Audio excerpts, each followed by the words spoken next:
সেই অনেক আগে এই মহাস্থানে আসা হয়েছে, অনেক প্রায় 20 বছর আগে। বগুড়ায় অনেকবারই আসছি এর মাঝে, কিন্তু এখানে আসা হয়নি। বগুড়া অনেক কাজে আসছি, অনেকবারই আসছি, কিন্তু এই মহাস্থানগড় আগের মতো আর আসা হয়নি। যেরকম আগে প্রোগ্রামটাই হতো হলে এই বগুড়া মহাস্থানগড়, মানে আমরা 8-10 জন হলেই একটা গাড়ি নিয়ে যে মহাস্থানগড়ের মতো এত বেড়ানো খুবই কম বেড়াইছি, তো আসা হয়নি। তো এখন আবার একটা কাজে যেহেতু বগুড়া আসছিলাম, কারণ কাজের ফাঁকে একটু সময় লাগতেছে, সেই ওসিলায় এখন একটু সময় কাটানোর জন্য বগুড়া মহাস্থানে একটু সময় নিয়ে আসলাম। এসে আসলেও অনেক দিনকর পুরাতন এখানে ঘোরার বেড়ানোর অনেক কিছুই মনে পড়ে যাচ্ছে। খুবই ভালো লাগতেছে। সেই তাল গাছটা এখনও খাড়া আছে এই তাল গাছের নিচে। আমরা কয়েকজন বসে সেই সময় অনেকক্ষণ আড্ডা দিছি এবং তাস খেলেছি বলেই ফেললাম, মানে এমনি, মানে আসলে সময় কি পরিবর্তন।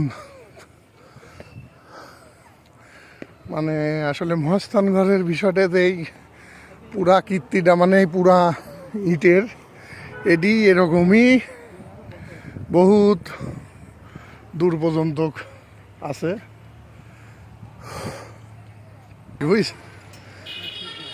এর পথ দিয়ে অনেক দূর হাঁটে চলা যায়। মানে এনে অনেক কাহিনী আছে এই জায়গার। এই মহাস্থান নিয়ে বহুত ইতিহাস আছে, মহাস্থান নিয়ে অনেক ইতিহাস। তবে আগের মতো অনেক পরিবর্তন, বহুত পরিবর্তন হয়েছে। যেরকম এইসব জায়গা ফাঁকা ছিল, এসব জায়গায় কোনো বাড়িঘর গাছপালা এত ছিল না, মাঠ ফাঁকা, এদিকেও ফাঁকা, তামান জায়গা ফাঁকা, কিন্তু এখানে বাড়ি ঘর গাছপালা হয়ে ভরে গেছে সব। এনে আমার সাথে সবর সঙ্গে আছে আমাদের ফিরোজ ভাই, সে আর আমি।